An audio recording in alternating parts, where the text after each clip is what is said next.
The chapter is the works we do. इसमें हम लोग पढ़ेंगे कि अलग अलग इंसान क्या अलग अलग काम करता है रुपया अर्न करने के लिए, मनी अर्न करने के लिए। People take up different occupations when they grow up. Most people choose an occupation related with their favourite childhood activity और interest in their parents occupation. बहुत इंसान बड़े होकर क्या करता है, या तो उसके मम्मी पापा जो काम कर रहे होते हैं वो उसी में ज्वाइन कर लेता है, फैमिली बिजनेस हुआ। या फिर किसी को बचपन से अगर सिंगिंग पसंद है, गाना पसंद है, तो वो उसी चीज़ में आगे बढ़ता है, या पेंटिंग में, राइटिंग में एंड सो ऑन। तो कोई अपना चाइल्डहुड एक्टिविटी को फर्दर कंटिन्यू करता है और कोई अपने पेरेंट्स के ऑक्यूपेशन को ज्वाइन कर लेता है। Many people choose an occupation on the basis of special skill they have, educational qualifications और training such as painting, singing, designing और ज्वाइनिंग द आर्मी। कोई काम करने के लिए कभी कभी कुछ पर्टिकुलर स्किल चाहिए, तो वो उसके लिए ट्रेनिंग लेता है और फिर उस काम को ज्वाइन कर लेता है। तो कोई इंसान क्या ऑक्यूपेशन करेगा या क्या काम करेगा, वो किस पे डिपेंड करता है कि उसके आसपास क्या रॉ मटेरियल अवेलेबल है, लैंड फॉर्म किस टाइप का है, मतलब जो जहाँ वो रहता है वो हिली एरिया है, प्लेन एरिया है, डेजर्ट है, कैसा है। पहले फार्मिंग लोगों का मेन ऑक्यूपेशन होता था और बाकी ऑक्यूपेशंस भी फार्मिंग के ऊपर डिपेंड करता था। जैसे फार्मर को टूल्स चाहिए तो वो ब्लैक स्मिथ बनाता था, ग्रेन स्टोर करने के लिए पॉट्स चाहिए तो वो पॉटर बनाता था। फिर धीरे धीरे लोग फार्मिंग का काम छोड़ दिए और टाउन्स और सिटीज़ में गए बेटर जॉब अपॉर्चुनिटीज़ के लिए। तो वो लोग कोई फैक्ट्री में काम करना शुरू कर दिए, कोई कंस्ट्रक्शन साइट में सामान उठाने का, कोई रिक्शा पुलिंग का काम शुरू कर दिया। तो इस तरह से ऑक्यूपेशन चेंज होता गया। तो पीपल फार्मिंग क्यों छोड़े, लोग फार्मिंग करना क्यों छोड़ दिए? क्योंकि फार्मिंग में इनकम ज़्यादा नहीं था, सबके पास छोटा छोटा ज़मीन था, तो स्मॉल लैंड होल्डिंग्स से ज़्यादा इनकम नहीं आता था। इस वजह से वो लोग फार्मिंग करना छोड़ दिए। When many farmers migrated to cities, their women folk took over the farming along with their traditional occupations of rearing animals, weaving, pottery and basket making. जब फार्मर्स सिटीज़ में चले गए तो गांव में जो उनका लैंड था उसमें उनकी वाइफ, उनकी बेटी, ये लोग काम करने लग गई। वो लोग पॉटरी, वीविंग ये सब काम तो करती थी, साथ में ये सब करने भी लग गई। These activities supplemented the family income. In earlier times, many jobs were expected to be done either by boys or girls.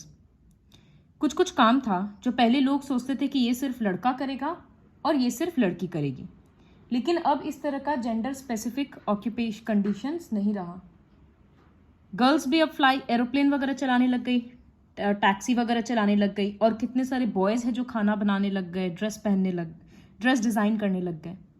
तो अब ये जो जेंडर स्पेसिफिक पहले लोग काम डिवाइड कर दिए थे, अब वो चीज़ नहीं रहा, क्योंकि लोगों का थिंकिंग चेंज हो गया।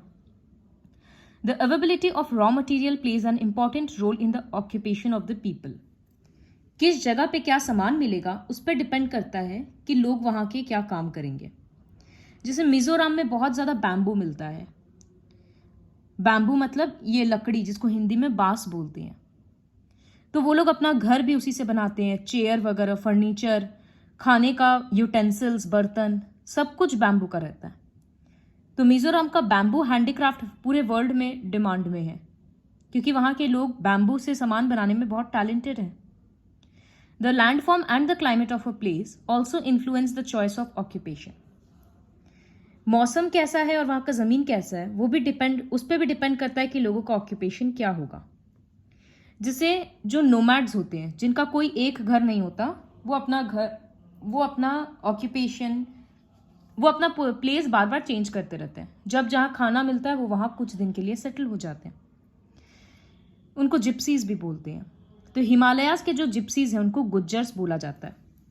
ठंड में जब हिमालयाज में बर्फ़ पूरा जम जाता है तो वो लोग थोड़ा नीचे आ जाते हैं जहाँ पर ग्रीन पैस्चर्स मिलेगा, तो वो लोग की गाय बकरी खा पाएगी।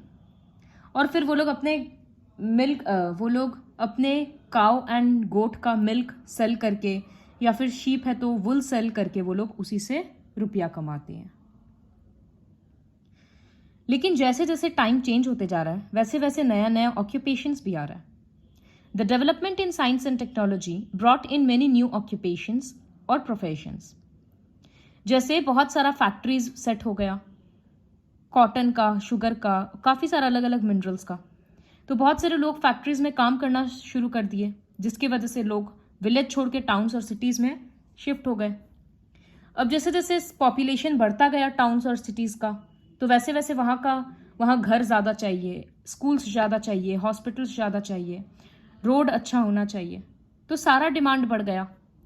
इन सारे डिमांड्स को फुलफिल करने के लिए वहाँ सिटीज़ में टीचर्स का डिमांड बढ़ गया, डॉक्टर्स का डिमांड बढ़ गया, इंजीनियर्स का डिमांड बढ़ गया, स्वीपर का डिमांड बढ़ गया, पूरे शहर को साफ रखना है। तो एक ऑक्यूपेशन, जैसे फैक्ट्रीज बहुत सारा सेट हुआ, तो वो हर तरह का जॉब क्रिएट कर दिया। Iron and steel industry is a basic industry. Iron और स्टील, ये तो सुना हुआ होगा नाम। तो आयरन मतलब लोहा, स्टील मतलब ये एक टाइप का जैसे जिसका ग्लास बना रहता है, जिस ग्लास में हम लोग घर में पानी पीते हैं। तो iron and steel basic industry है। क्यों? क्योंकि इससे जो भी ये जो आयरन है, ये हर मशीन बनाने में काम आता है, टूल्स बनाने में काम आता है, डिफेंस में, रेलवे ट्रैक में, ब्रिज, कार, बस, हर जगह पे तो आयरन और स्टील है। तो इसी वजह से इसको बेसिक इंडस्ट्री बोलते हैं। इंडिया में आयरन एंड स्टील इंडस्ट्री सबसे पहले बंगाल में सेट हुआ था, जगह का नाम है कुल्ती। फिर एक बहुत बड़ा इंडस्ट्री जमशेदपुर में सेट हुआ। बहुत सारे लोगों को एम्प्लॉयमेंट मिला, इलेक्ट्रीशियंस का काम आया, ज़रूरत पड़ा, मेसन्स का पड़ा, पेंटर, इंजीनियर, हर तरह के लोगों को काम मिला। Next is dignity of labour. Labour मतलब कोई भी ऑक्यूपेशन करना। कभी कभी ये लेबर मेंटल होता है, मतलब कोई इंसान होता है जो दिमाग से काम करता है पूरे टाइम, जैसे डॉक्टर, भले ही वो एक चेंबर में बैठा हो लेकिन पूरे टाइम वो अपना दिमाग तो यूज़ कर रहा है। एक टीचर, इंजीनियर, पायलट, ये सब। तो इन सब के लेबर को बोलते हैं इंटेलेक्चुअल लेबर, जिसमें दिमाग का काम होता है। इसके लिए एजुकेशनल क्वालिफिकेशन चाहिए, मतलब एक डिग्री चाहिए। एक टाइप का लेबर होता है जिसमें फिजिकल स्ट्रेंथ चाहिए, उसको बोलते हैं मैनुअल लेबर। जैसे रिक्शा चलाने के लिए, घर बनाने के लिए, स्वीपर पोछा मार रहा है, साफ सफाई कर रहा है, तो वो फिजिकल वर्क कर रहा है। तो इस वजह से लेबर का दो कैटेगरी होता है, मैनुअल और इंटेलेक्चुअल। लोगों का ये मानना होता है, देयर इज जनरल नोशन मतलब आइडिया। तो लोग ऐसा मानते हैं कि इंटेलेक्चुअल लेबर ज़्यादा इंपॉर्टेंट है, मतलब जो अपना दिमाग लगा के काम कर रहा है वो ज़्यादा अच्छा काम कर रहा है as compare to manual labour. लेकिन वो गलत है, ऐसा नहीं होता है। हर तरह का काम इंपॉर्टेंट है।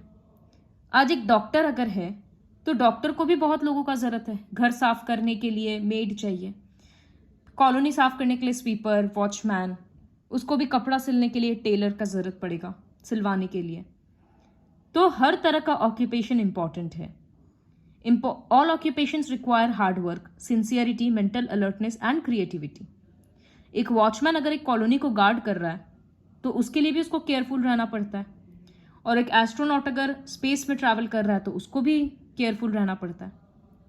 तो हर टास्क में हार्ड वर्क और सिंसियरिटी इंपॉर्टेंट है।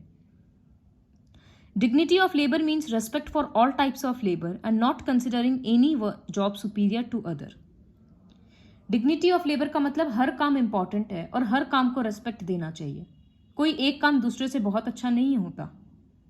गांधी जी बोलते थे कि manual work is not inferior to mental work, मतलब मैनुअल वर्क करना मेंटल वर्क से बुरा काम नहीं है। The craftsmen of Kashmir are famous for embroidery on shawls, carving wood and good. तो वो लोग शॉल्स और वुड का काम करने में वो लोग एक्सपर्ट होते हैं, शॉल में एम्ब्रॉयडरी करने में। गुजरात में कच्ची और मिरर वर्क करने में आर्टिस्ट लोग एक्सपर्ट होते हैं। तो सबका अपना अपना हार्ड वर्क, क्रिएटिविटी और काम का क्वालिटी सब अलग अलग होता है। जिसका जो जितना ज़्यादा हार्ड वर्क करेगा, जितना ज़्यादा क्रिएटिविटी दिखाएगा, उसको उतना ज़्यादा रेस्पेक्ट मिलेगा। No job is greater than the other. Dignity मतलब जो रेस्पेक्ट है काम के लिए, वो सिर्फ हार्ड वर्क के थ्रू ही अचीव हो सकता है। गांधी जी भी साबरमती आश्रम में लोगों को समझाते थे कि हर काम इक्वल है। इसके लिए वो क्या करते थे, खुद टॉयलेट वगैरह साफ करते थे और अपना सराउंडिंग एरियाज को खुद साफ करते थे। हर वर्क रेस्पेक्टेबल है, डिग्निफाइड है और सोसाइटी के लिए इंपॉर्टेंट है। एक काम तभी अनडिग्निफाइड बनता है, मतलब तभी वो काम बुरा बनेगा जब उसको ठीक से नहीं किया जाए या उस काम को करने के लिए चीटिंग किया जाए। जैसे बहुत सारे फैमिलीज में डोमेस्टिक हेल्प होते हैं, मतलब नौकर होता है, नौकरानी होती है काम करने के लिए, बच्चों को संभालने के लिए। तो ऐसा नहीं करना चाहिए कि हम लोग उनसे पोलाइटली बात ना करें कि रुपया दे रहे हैं तो क्या हो गया, काम कर रहा है तो। ऐसा नहीं होना चाहिए। जैसे कोई भी हम लोगों के पेरेंट्स रुपया के लिए काम कर रहे हैं वैसे वो भी कर रहे हैं, तो रेस्पेक्ट देना चाहिए। ये एक बहुत इंपॉर्टेंट पॉइंट है। चिल्ड्रन को कभी कभी, बच्चों को कभी कभी अपने पेरेंट्स के ऊपर प्राउड नहीं होता है। सपोज एक रिक्शा पुलर का बेटा है तो उसको अपने फ्रेंड्स के सामने बोलने में शर्म आएगा कि मेरे पापा रिक्शा चलाते हैं, लेकिन ऐसा नहीं होता, ऐसा नहीं होना चाहिए। सबका काम करने का तरीका अलग है, सबका काम अलग अलग है। तो कोई अपने काम के प्रति कितना डिवोटेड है और उसके काम का क्या क्वालिटी है, उस चीज को हम लोगों को देखना चाहिए। ये सोचना चाहिए कि हर एक इंसान अपना लाइफ को आगे बढ़ाने के लिए कितना मेहनत कर रहा है। Honest living is respectable living. Honesty के साथ रहेंगे तो वो रेस्पेक्टफुल लाइफ जीने के बराबर होगा। This is all about the chapter the works we do.